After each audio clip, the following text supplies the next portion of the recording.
News ಅವರಿಗೆ ಮತ್ತೆ ಸ್ವಾಗತ. ನಾನು ದತ್ತವ್ರು ಕೇಳಿ ದತ್ತವರಿಗೆ ಹಿಂದೆ ಬಳ್ಳಾರಿಗೆ ಪಾದಯಾತ್ರೆ ಮಾಡಿದ್ರು, ದೊಡ್ಡದಾಗಿ ಏನದು ನೋಡಬಾರ್ದು ನೀವು. ಆ ಸಂದರ್ಭದ ಯಾವ ರೀತಿ ಇತ್ತು ಅಂದರೆ, ನಾನು ಅಧಿಕಾರಕ್ಕೆ ಬಂದ ತಕ್ಷಣವೇ CBI ತನಿಖೆ ಕೊಟ್ಬಿಡ್ತೀನಿ, ಯಾರು ಲಕ್ಷಾಂತರ ಕೋಟಿ ರೂಪಾಯಿ ಹಗರಣ ಆಗಿದೆ ಅವರನ್ನು ವಾಪಸ್ ತಗೋಬೇಕು, ಅವ್ರು ಮುಟ್ಟುಗೋಲು ಹಾಕಬೇಕು, ಈ ಎಲ್ಲ ಮಾತನಾಡಿದ್ರು. ಬಿಡಿ, ಈ ಸ್ಕೀಮ್ಗಳು 100 ತಿಂಗಳಲ್ಲಿ 100 ದಿವಸಗಳಲ್ಲಿ ಬರ್ತಕ್ಕಂಥ ಸ್ಕೀಮ್ ಅನೌನ್ಸ್ ಮಾಡ್ಬೋದು, ಜಾರಿಗೆ ಟೈಮ್ ಹಿಡಿಬೋದು, ಸಾಧಕ ಬಾಧಕಗಳು ಅದರ ಆಲೋಚನೆ ಮಾಡಿದ ಜನಪ್ರಿಯ ಕಾರ್ಯಕ್ರಮಗಳು ಜನಪರ ಬೇರೆ ವಿಚಾರ. ಸೊ ಕೆಲವು ಒಂದು ಬದ್ಧತೆ ಇರುತ್ತೆ ಒಂದು ಸರ್ಕಾರಕ್ಕೆ. ಹಿಂದೆ SM ಕೃಷ್ಣ ಅವರ ವಿರುದ್ಧ ನಿಮ್ಮ ಪಕ್ಷದಲ್ಲಿ ಇದ್ದಾಗ ಇದೇ ಸಿದ್ದರಾಮಯ್ಯ ಹೇಳಿದ್ರು, SM ಕೃಷ್ಣ ಸರ್ಕಾರದಲ್ಲಿ ಭ್ರಷ್ಟ ಮಂತ್ರಿಗಳಿಗೆ ಒಂದು ಹೊಸ ಜೈಲು ಮಾಡಬೇಕು ಅನ್ನುವಂಥ ಮಾತನ್ನು ಹೇಳಿದ್ರು. ಸೊ ಅದೇ BJP ಸರ್ಕಾರದ ವಿರುದ್ಧ ಗುಟ್ರು ಹಾಕಿದಾಗ ನಾನು ಬಂದ ತಕ್ಷಣವೇ CBI ತನಿಖೆ ಕೊಡ್ತೀನಿ ಅಂತ ಹೇಳಿದ್ರು. ಸೊ ಈ ಬದ್ಧತೆಯ ಮಾತುಗಳು ಆಡಳಿತಕ್ಕೆ ಬಂದಾಗ ಸಿದ್ದರಾಮಯ್ಯ ಕೂಡ ಮರ್ತರು ಅನ್ನುವಂಥ ಪ್ರಶ್ನೆ ಇದೆ. 100 ದಿನಗಳಾಗಿದೆ. ಈಗ ನೋಡಿ, ಈಗ ಗ್ರಾಸ ಸಿಕ್ತು. ನಾನು ಅದಕ್ಕೆ ಅದಕ್ಕೆ ಏಕೆಂದರೆ ಈಗ ಮೋಟಮ್ಮ ಅವರು ಒಂದು ಹೇಳಿದರು, ನಾವು ಬಂದ ತಕ್ಷಣವೇ ನಮ್ಮ ಪ್ರಣಾಳಿಕೆಗೆ ಒತ್ತು ಕೊಟ್ವಿ, ನಮ್ಮ ಕಾಂಗ್ರೆಸ್ ಪಕ್ಷ ಮುಖ್ಯ, ಪ್ರಣಾಳಿಕೆಯನ್ನು ಮಾಡಿದ್ದ. ಪ್ರಣಾಳಿಕೆ ಒಳಗಡೆನಲ್ಲಿ ಯಾವುದಕ್ಕೆ ಆದ್ಯತೆ, ಯಾವುದಕ್ಕೆ ಮಾನ್ಯತೆ ಅನ್ನೋದು ಬರುತ್ತೆ, ಪ್ರಯಾರಿಟೀಸ್ ಬರುತ್ತೆ. ಮುಖ್ಯವಾಗಿ ನಾವು ಇಲ್ಲಿ ಗಮನಿಸಬೇಕಾಗಿರೋ ಒಂದು ಸಂಗತಿ ಅಂದರೆ, ಸಿದ್ದರಾಮಯ್ಯನವರ ನೇಚರ್, ಸಿದ್ದರಾಮಯ್ಯನವರ ಪೂರ್ವ ಹೋರಾಟ, ಇದನ್ನು ಜ್ಞಾಪಿಸ್ಕೊಂಡಾಗ ಕಾಂಗ್ರೆಸ್ ಪಕ್ಷಕ್ಕೆ ಒಂದು ಅಡಿಗಲ್ಲು ಸಿಕ್ಕಿದ್ದು, ಒಂದು ಹೋರಾಟಕ್ಕೆ ಒಂದು ಹೊಳಪು ಸಿಕ್ಕಿದ್ದು, ಅಧಿಕಾರಕ್ಕೆ ಬರೋಕ್ಕೆ ಇದೂ ಒಂದೇ ಬಹಳ ಪ್ರಮುಖ ಕಾರಣ ಅಂತ ಅನಿಸ್ಕೊಂಡಿದ್ದೆ ಅವರ ಬಳ್ಳಾರಿಯ ಐತಿಹಾಸಿಕ ಅಂತ.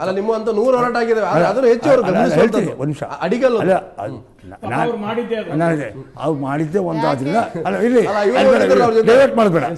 ಆದರೆ ಒಂದು ಐತಿಹಾಸಿಕ ಅಂತ ಅವ್ರು ಬಣ್ಣಿಸ್ಕೊಂಡ್ರಲ್ಲ, ಆ ಸೋಕಾಲ್ಡ್ ಅಂತ ಆ ಐತಿಹಾಸಿಕ ಬಳ್ಳಾರಿ ಪಾದಯಾತ್ರೆ, ಅದರಿಂದ ಅಕ್ರಮ ಗಣಿಗಾರಿಕೆ ವಿರುದ್ಧ, ಭ್ರಷ್ಟಾಚಾರದ ವಿರುದ್ಧ, ಭ್ರಷ್ಟ ಅಧಿಕಾರಿಗಳ ವಿರುದ್ಧ, ಇಂಥ ಭ್ರಷ್ಟ ಯಾರು ಶಾಮೀಲಾಗಿರೋ ರಾಜಕಾರಣಿಗಳು ಮತ್ತೊಬ್ಬರು ಅವರ ವಿರುದ್ಧ ಅವರು ದೊಡ್ಡ ಖಡ್ಗ ಜಳಪಿಸ್ತೀವಿ ಅಂತ ಮಾಡಿ ಇಲ್ಲೆಲ್ಲ ಅದಕ್ಕೆ ದೊಡ್ಡ ಪ್ರದರ್ಶನ ಮಾಡಿದರು. ಅಧಿಕಾರಕ್ಕೆ ದೊಡ್ಡ ಪ್ರಚಾರ ಸಿಗ್ತದೆ. ಪ್ರಣಾಳಿಕೆ ಒಳಗೂ ಕೂಡ ಅವರು ಸ್ಪಷ್ಟವಾಗಿ ಹೇಳಿದ್ದಾರೆ, ಅಕ್ರಮ ಗಣಿಗಾರಿಕೆಗೋಸ್ಕರವೇ ನಾವು ಈ ಹೋರಾಟ ಮಾಡಿ ಬಂದಿರೋದ್ರಿಂದ ಅಧಿಕಾರಕ್ಕೆ ನಾವು ವಿಶೇಷ ನ್ಯಾಯಾಲಯಗಳನ್ನು ಸ್ಥಾಪನೆ ಮಾಡ್ತೀವಿ ಅಂತ ಹೇಳಿದ್ದಾರೆ. ಈಗ ನನ್ನ ಪ್ರಶ್ನೆ ಏನು, ₹1 kg ಅಕ್ಕಿ ಕೊಡೋದನ್ನು ನೀವು ಯಾವ ಒಂದು ಕಾರ್ಯಕ್ರಮ, ಬಡವರ ಪರ ಕಾರ್ಯಕ್ರಮ ಅಂತ ಅನೌನ್ಸ್ ಮಾಡಿದಿರಿ. ಸಿದ್ದರಾಮಯ್ಯನವ್ರ ಬಗ್ಗೆ ಒಂದು ಹೊರಗಡೆಯಲ್ಲಿ ಒಂದು ನೋಷನ್ ಇದೆ, ಏನು, ಸಿದ್ದರಾಮಯ್ಯನವರು ಭ್ರಷ್ಟಾಚಾರದ ಜೊತೆ ರಾಜಿ ಆಗೋ ಮನುಷ್ಯ ಅಲ್ಲ, ಭ್ರಷ್ಟ ಮಂತ್ರಿಗಳಿಗೆ ಸಿಂಹಸ್ವಪ್ನರಾಗಿರೋರು. ಆಮೇಲೆ ಸಾಹಿತಿಗಳು, ಕಲಾವಿದರುಗಳು ಅವ್ರನ್ನೆಲ್ಲ ಕಂಡುಕೊಂಡು ಬಂದರು. ಸಿದ್ದರಾಮಯ್ಯವರು ಮುಖ್ಯಮಂತ್ರಿ ಆಗಕ್ಕೆ ಮುಂಚೆ ಅನಂತಮೂರ್ತಿ ಇರ್ಬೋದು, GS ಶಿವರುದ್ರಪ್ಪನವ್ರು ಇರ್ಬೋದು, ದೇವನೂರು ಮಹಾದೇವ ಇರ್ಬೋದು, ಅವರೆಲ್ಲರೂ ಕೂಡ ನೋಡಪ್ಪ ನೀವು ಹೀಗಿರಬೇಕು ಅಂತೇಳಿ ಸಿದ್ದರಾಮಯ್ಯನವ್ರ ಬಗ್ಗೆ ಒಂದು ಆ ವ್ಯಕ್ತಿತ್ವಕ್ಕೆ ಆ ಥರದ ಒಂದು ಮೆರುಗು ಬಂದಿತ್ತು. ಹಾಗಾಗಿ ನಾವು ಅಂದ್ಕೊಂಡ್ವಿ ಸಿದ್ದರಾಮಯ್ಯನವರು ಖಂಡಿತವಾಗಲೂ ಕೂಡ ಇದರೊಳಗಡೆ ಒಂದು ರಾಜಕೀಯ ಧಾರ್ಷ್ಟ್ಯದ ನಿಲುವು ತಾಳ್ತಾರೆ. ₹1 ಅಂದರೆ ಸ್ಪೆಷಲ್ ಕೋರ್ಟ್ ಇವತ್ತೇ ಅನೌನ್ಸ್ ಮಾಡಿಬಿಡ್ತಾರೆ. ಹಿಂಗಾಗುತ್ತೆ ಅಂತ ಕಾಂಗ್ರೆಸ್ ಒಪ್ಪಬೇಕು, ಹೈಕಮಾಂಡ್ ಒಪ್ಪಬೇಕು. ಅದಕ್ಕೆ ಅಂದರೆ ಅದರ ಅರ್ಥ ಏನು ಅಂದರೆ, ನೀವಿಲ್ಲೊಂದು ಹಾಕ್ತಾ ಇದ್ದೀರಾ, ಸಿದ್ದರಾಮಯ್ಯನವರು ತಮ್ಮ ಸ್ಟೈಲನ್ನು ಬದಲಾಯಿಸಿಕೊಂಡರಾ ಅಂತ ಹಾಕ್ತಾ ಇದ್ದೀರಾ. ನನಗನ್ನಿಸ್ತಾ ಇದೆ ಎಲ್ಲೋ ಒಂದು ಕಡೆ ಸಿದ್ದರಾಮಯ್ಯನವರು ಅನೇಕ ಒತ್ತಡಗಳಿಗೆ ಸಿಲುಕಿದ್ದಾರೆ, ಅನೇಕ ಒತ್ತಡಗಳ ಪರಿಣಾಮ ಅಂತ ಒಂದು ದಿಟ್ಟ ತೀರ್ಮಾನ ತಗೊಳ್ಳೋದಕ್ಕೆ ಆಗ್ತಾ ಇಲ್ಲ.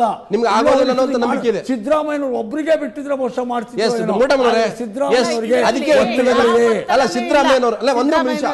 ಸಿದ್ದರಾಮಯ್ಯನವರನ್ನ ಈ ಕಂಪಾರ್ಟ್ಮೆಂಟ್ ಅಲ್ಲಿ ಹಾಕಿದ್ರೆ ಕಾಂಗ್ರೆಸ್ ಈ ಕಂಪಾರ್ಟ್ಮೆಂಟ್ ಹಾಕ್ತಾರೆ. ಯಾಕಂತಂದ್ರೆ ಅದು ಭಿನ್ನ ವ್ಯಕ್ತಿತ್ವಗಳ ಸಮ್ಮಿಲನ ಆಗಿರೋದ್ರಿಂದ ದತ್ತ ಹೇಳರು ಹಾಗೆ ಅವ್ರು ಏನ್ ಹೇಳಿದ್ದಾರೆ ಅದನ್ನ ಮಾಡ್ಬೇಕಾದ್ರೆ ಕಾಂಗ್ರೆಸ್ ಒಪ್ಪಬೇಕು, ಮೂಲ ಕಾಂಗ್ರೆಸ್ ಒಪ್ಪಬೇಕು, 80 ವರ್ಷ ಆಗಿರೋ ಕಾಂಗ್ರೆಸ್ ನಾಯಕರು ಒಪ್ಪಬೇಕು, 20 ವರ್ಷದ ಕಾಂಗ್ರೆಸ್ ನಾಯಕರು ಒಪ್ಪಬೇಕು. ಎಲ್ಲರೂ ಒಪ್ಪದಾಗ ಮಾತ್ರ ಇವೆಲ್ಲ ಮಾಡಕ್ ಸಾಧ್ಯ.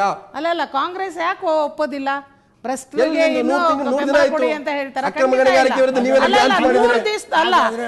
ದಿವಸದಲ್ಲಿ ಏನೇನು ರಿಪೋರ್ಟ್ ಇದೆ, ಏನೇನು ಕ್ವೈರೀಸ್ ಇದೆ ಅದನ್ನೆಲ್ಲ ಸ್ಟಡಿ ಮಾಡಿ ಒಂದು ನಿರ್ಧಾರಕ್ಕೆ ಬರಬೇಕಾಗುತ್ತೆ. ಇಮಿಡಿಯೇಟ್ ಆಗಿ ನೀವು ಆಗಿದ್ರೆ ಹಿಂದಿನ ಸರ್ಕಾರಕ್ಕೆ ಯಾಕೆ ಹೇಳಿದ್ರಿ?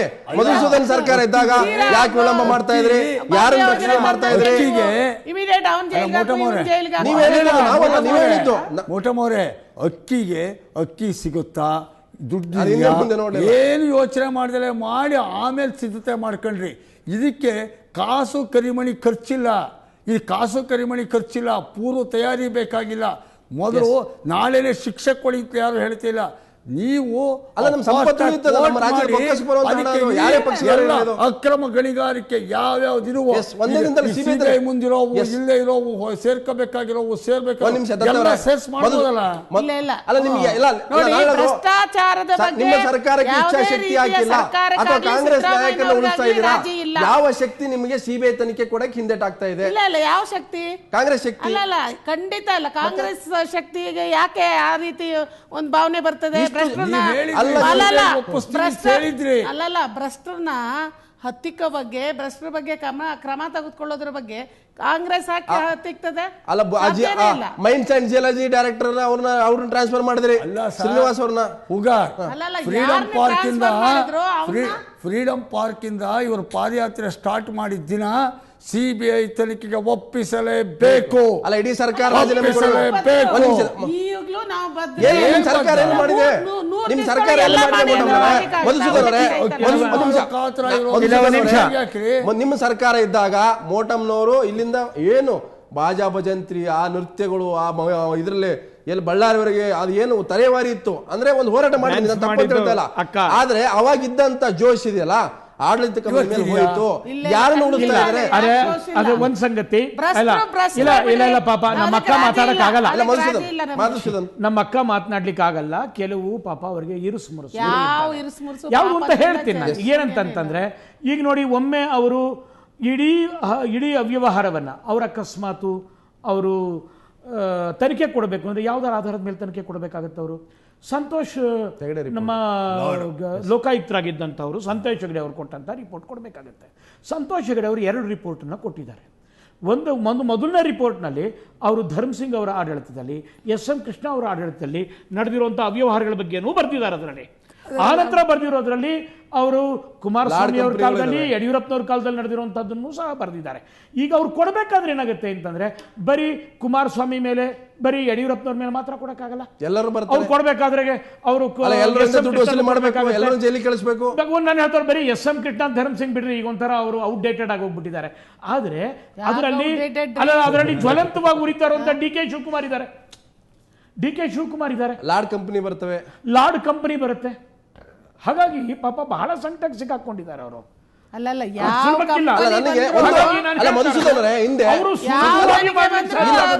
ಸಿದ್ದರಾಮಯ್ಯನವರು ಏನ್ ಹೇಳಿದ್ರು? ಯಡಿಯೂರಪ್ಪ ನೇತೃತ್ವದ ಸಂಪೂರ್ಣ ಸರ್ಕಾರ ಹೊಣೆಗಾರಿಕೆ ಇದೆ, ಒಬ್ಬರೇ ಅಲ್ಲ ಇಡೀ ಸರ್ಕಾರ ರಾಜೀನಾಮೆ ಕೊಡಬೇಕು, ಸಾಮೂಹಿಕ ಹೊಣೆಗಾರಿಕೆ ಇದೆ ಅನ್ನುವಂತ ಮಾತನ್ನು ಹೇಳಿದ್ರು. ಸರ್ ಅದೆಲ್ಲ ಅವ್ರು ಹೇಳಿದ್ರು. ಸರ್ ನಿಮಗೆ ನಾನು ಹೇಳ್ತಾ ಇರೋದೇನಂತಂದ್ರೆ, ಹೇಳಲಿಕ್ಕೆ ವಿರೋಧ ಪಕ್ಷದಲ್ಲಿದ್ದಾಗ ಅನೇಕ ಸಂಗತಿಗಳು ಇರ್ತವೆ. ಅಂದ್ರೆ ಆಗಿನ ಮಧುಸೂದನ್, ನಿಮ್ಮೂರಿನವರು ಎಷ್ಟೇ ಪ್ರೀತಿ ಮಾಡಿ ನೀವು ತುಪ್ಪ ಉಣಿಸಿ, ಆದ್ರೂ ನಿಮ್ಮೂರಿನವರಂತ ಪ್ರೀತಿ ಇದ್ರು, ಸೌಜನ್ಯ ಇದ್ರು ಕೂಡ ಸಿದ್ದರಾಮಯ್ಯ ಬದಲಾಗಿದ್ದಾರೆ. ಸರ್ ಸಿದ್ದರಾಮಯ್ಯ ಬದಲಾಗಿದ್ದಾರೆ ಅಂತಂತಂದ್ರೆ ನಿಮಗೆ ಗೊತ್ತಿಲ್ಲ ಅಂತ ಅನ್ಸುತ್ತೆ. ರಂಜಾನ್ ಹಬ್ಬದಲ್ಲಿ ನಾವೆಲ್ಲ ಮುಂಚೆ ಎಲ್ಲ ಪಾಳ್ಯಗಾರನ ವೇಷ ಹಾಕೋತಾ ಇದ್ವಿ. ಆ ಪಾಳ್ಯಗಾರನ ವೇಷ ಹಾಕೋಬೇಕಾದ್ರೆ ಬಲಗೈಗೆ ಒಂದು ಹಗ್ಗ ಹಾಕಿ ಹಿಂದ್ಗಡೆಯಿಂದ ಒಬ್ರು ಒಂದಷ್ಟು ಜನ ಹಿಡ್ಕೊಂಡ್ರೋರು, ಎಡಗೈ ಹಗ್ಗ ಹಾಕಿ ಒಂದಷ್ಟು ಜನ ಹಿಂದ್ಗಡೆಯಿಂದ ಹಿಡ್ಕೊಂಡವರು. ಹೋಗಕ್ಕೆ ಪ್ರಯತ್ನ ಪಟ್ರೆ ಅವ್ರು ಹಿಂದೆ ಕೇಳಿತಾ ಇದ್ರು. ಹಾಗಾಗಿ ನಮ್ಮ ಸಿದ್ದರಾಮಣ್ಣ ಈಗಲೂ